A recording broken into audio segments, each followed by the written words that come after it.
আমাকে ধাক্কা দিয়ে ফেলে দেওয়া হয়েছে, মানে জোর করে আর এক হাতে তালি বাজানোর মতো একটা বিষয় ছিল। এবং যখনই তারা না পারলো, তারা একটা নতুন ন্যারেটিভ তৈরি করা শুরু করলো যে এরা আওয়ামী লীগের লোক। পিছনে গিয়ে আমাদের ব্যানারটা খুলে ফেললো, চেয়ার ছোড়াছুড়ি করলো এবং টেবিলটা উল্টায় দিল। অবশ্যই আমি চাই এরা 24 ঘন্টার মধ্যে এদেরকে বহিষ্কার করবে। কেন্দ্র থেকেই একটা ঘোষণা ছিল যে যারা থানায় থানায় বা আমাদের যতটুকু কমিটি হয়েছে তারা হচ্ছে ছোটখাটো করে হলেও একটা আয়োজন করবে বিজয় দিবস উপলক্ষে। তো সেই বিজয় দিবস উপলক্ষে আমার শহরের আয়োজনে আমাদের ভাইরা যারা ছিলেন ওনারা আয়োজন করেছেন। তো ওই আয়োজনে আমি এসেছিলাম। সেখানে আমাদের একটা ব্যানার ছিল এবং লোকজন সমাগম হচ্ছিল। এর মধ্যে এক 2-3 জন ভদ্রলোক প্রথমে এসে ঘুরে গেছে, কয়েকবার দেখছে, ব্যানারটা দেখছে, সবকিছু দেখছে, দেখে ঘুরে আবার হচ্ছে গেল। যাওয়ার পরে কিছুক্ষণ পর আবার পেছন থেকে এসে বলল যে এখানে কোনো প্রোগ্রাম হবে না, ব্যানারটা খুলে ফেলেন। তা আমি বললাম যে ব্যানার কেন খুলবো, মানে এটার কারণ কি? আমি আবার জিজ্ঞেস করলাম যে ভাই আপনি কে, আপনি এসে আমাকে একটু বলেন কি কারণ, তাহলে আমি কোনো অসুবিধা থাকলে তাহলে ব্যানারটা খোলা যাবে। তো উনি বললো যে না, এখানে কোনো প্রোগ্রাম করতে পারবেন না। তা আমি বললাম যে কেন? প্রথমে উনি কয়েকবার বলছে যে এটা হচ্ছে জনগণের হাঁটার পথ, এখানে প্রোগ্রাম করতে পারবেন না, বারবারই উনি এই কথা বলছে। আমি বলছি ঠিক আছে। ও কতক্ষণ পর বলছে যে, আমি বললাম এখানে তো লোকজন নাই, তাহলে প্রোগ্রাম কেন করতে পারবো না, এখন তো কেউ হাঁটছে না। হ্যাঁ, আর বিবির পুকুর পাড়ে তো সাধারণত প্রোগ্রামগুলো হয়। আর এটাও বলেছি যে এখানে হাঁটার পথ হলেও আমাদের মেট্রোপলিটন থেকে হচ্ছে অনুমতি নেওয়া আছে, হ্যাঁ, পারমিশন নেওয়া আছে। তো এখানে তো সেহেতু বাধা দেওয়ার তো কিছু নাই। উনি কিছুক্ষণ পরে উনি উঠে বললো কি যে আমরা এখান দিয়ে মিছিল নিয়ে যাব।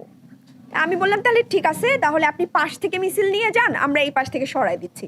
তো ওনারা কিছুক্ষণ পর এটা বলার পরে আবার পেছনে গেল, পিছনে গিয়ে আমাদের ব্যানারটা খুলে ফেললো, তারপরে হচ্ছে চেয়ার ছোড়াছুড়ি করলো এবং টেবিলটা উল্টায় দিল এবং সবগুলো ভিডিও লাইভ সব জায়গায় অলরেডি অনেক গণমাধ্যমে চলে গেছে। এটা হচ্ছে একদম মানে একদমই খালি, কোনো কথা ছাড়া, কিছু ছাড়া। এবং পরে আমরা 1-2 জনের পরিচয় জানতে পেরেছি এবং এরা সত্যি কথা বলতে এরা স্লোগান দিচ্ছিল। হ্যাঁ, এটা অনলাইনে সব জায়গায় আছে যে জিয়ার সৈনিকেরা এক হও, লড়াই করো, এই স্লোগান দিয়ে তারা পরে ভাঙচুর করেছে।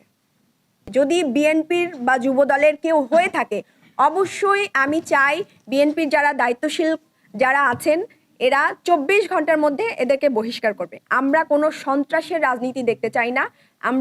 আমরা বাংলাদেশে গণতন্ত্র প্রতিষ্ঠার জন্য যুদ্ধ করেছি, লড়াই করেছি।